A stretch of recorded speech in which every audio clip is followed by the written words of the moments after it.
One of the rudest awakenings I had after graduating from university was how grossly underprepared I was for the real world. There I was, fresh out of college, jobless, $30,000 in debt with my new aviation science degree that meant absolutely nothing. And I'm living in my aunt and uncle's basement with my ex in Wisconsin. They let us live there for free at the time. And so after applying to like hundreds of different jobs and either getting rejected or not hearing back, I just obviously, got really discouraged. And so my old roommate, he actually reached out to me and was like, yo, I have this job.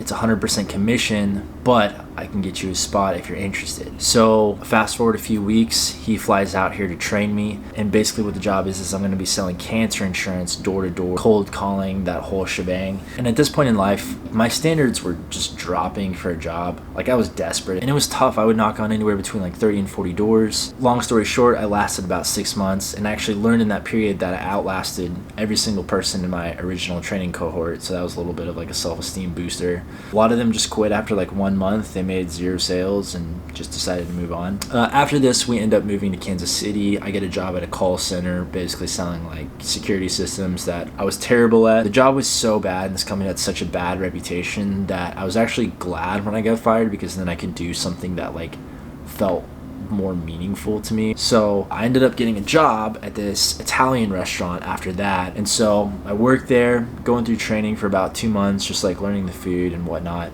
I last 2 days as a server because I don't know how to open a wine bottle. The first time I ever ordered an alcoholic beverage was like 25. And so I was so bad at like just knowing anything about anything alcoholic that they demoted me to busboy.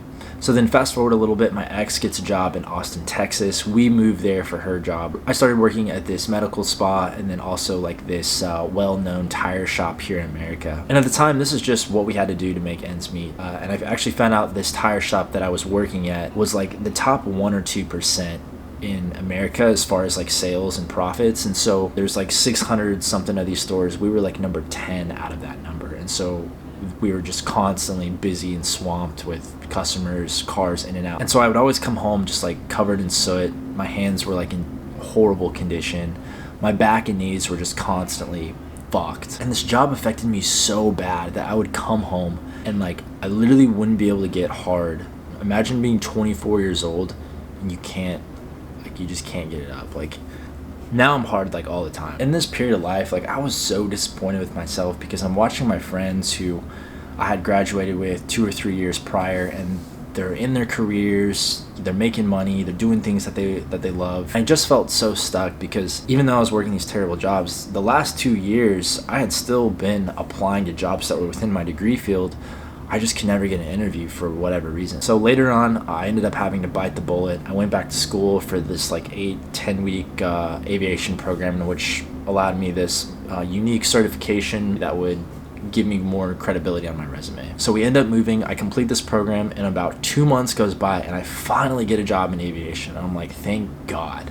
Well, in 2020, March, this company went bankrupt and I was jobless again. Or so I thought. So what had happened was apparently when I had gotten hired, HR had made this like mistake on my application that actually signed me under their sister company. So this entire time of me working there, I was actually an employee of the sister company. So from the president to all the VPs to my supervisor to the guy that cleans the bathroom, they had all gotten laid off, but here I am still employed. And I was already the youngest person in my department. So it kind of felt like I was that guy, Abdolonimus or whatever his name is. So whenever Alexander the Great defeated Sidon, he wanted to appoint this new king. So he gave permission to this guy named Hephaestion. He was a general in the war, and so they go out, they search for someone to become king, and then they find this guy named Abdolonimus, who was just this impoverished gardener who was like, yo, WTF. And like this guy wasn't even good at what he did.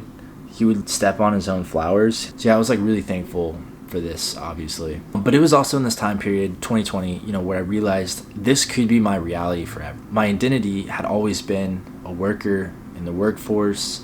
I'd never envisioned myself as like this creator. So it was during these like few months where I was like asking myself this question. I was like, what if somehow I can position myself to one day have my own business, hire people, create jobs and opportunities for, you know, my friends and family to help me grow something that I'm actually passionate about. Because the reality is, it's like if you were to die tomorrow, within the next business day, your company would already have a job posting for your spot on the internet. People would already be applying to it. 99% of people, when they get off work, they're gonna go home, they're gonna throw in a pizza, they're gonna watch Netflix, probably complain to their spouse about the bullshit that they had to deal with at work, go to bed, day restarts, and then it's a repeat. And you might say, oh, you know, I'm happy though, I make enough money, I can afford to live a little bit here and there. Bullshit. You're not doing what you love. You're doing what's convenient for the economy by being a good little tax-paying citizen. Like, look, I'm not trying to downplay a job that maybe you worked really hard to get to. What I'm trying to say is, like, are you settling? Are you doing something to make your parents happy? You know, have you been so lulled to sleep by the demands of living and operating within the matrix? Okay, so the question is, what do you do then? What do you do when your reality is not providing you the resources that you want for your future? So you only have two options. You either settle or you jump. You take that step of faith. You do something that you haven't done before. You get outside of your comfort zone. And these are the only two options that you have. And the reason I say this is because for the people that go back and forth, that act in accordance with their uncertainty,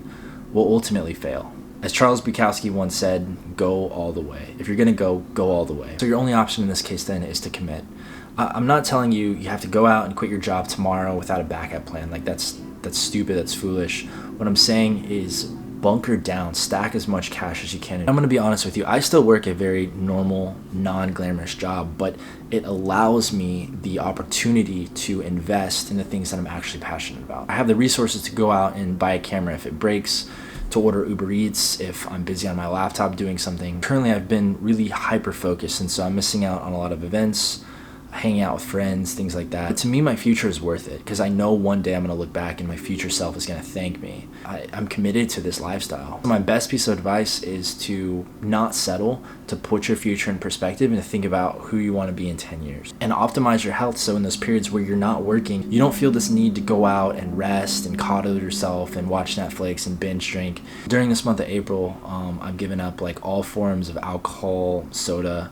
Of course, I'm on no fap for life. And to be honest, I think commitments like this should be standard for anyone wanting to break free. It's like, become obsessed and choose to act despite fear. That's the one thing that's holding you back, is the fear of the unknown. Maybe you getting to that next step requires you to invest a lot of money into something, a mentorship, coaching, a new business, something that you haven't dared venture off before. You know, I encourage you to take that step. So tying everything into perspective, there's genuinely a small part of me that does not care what the outcome like of all this really is. The fact of the matter is like, at the end of the day, I can confidently say that I tried, and in that statement alone, it gives me peace, because the outcomes are not always within my control.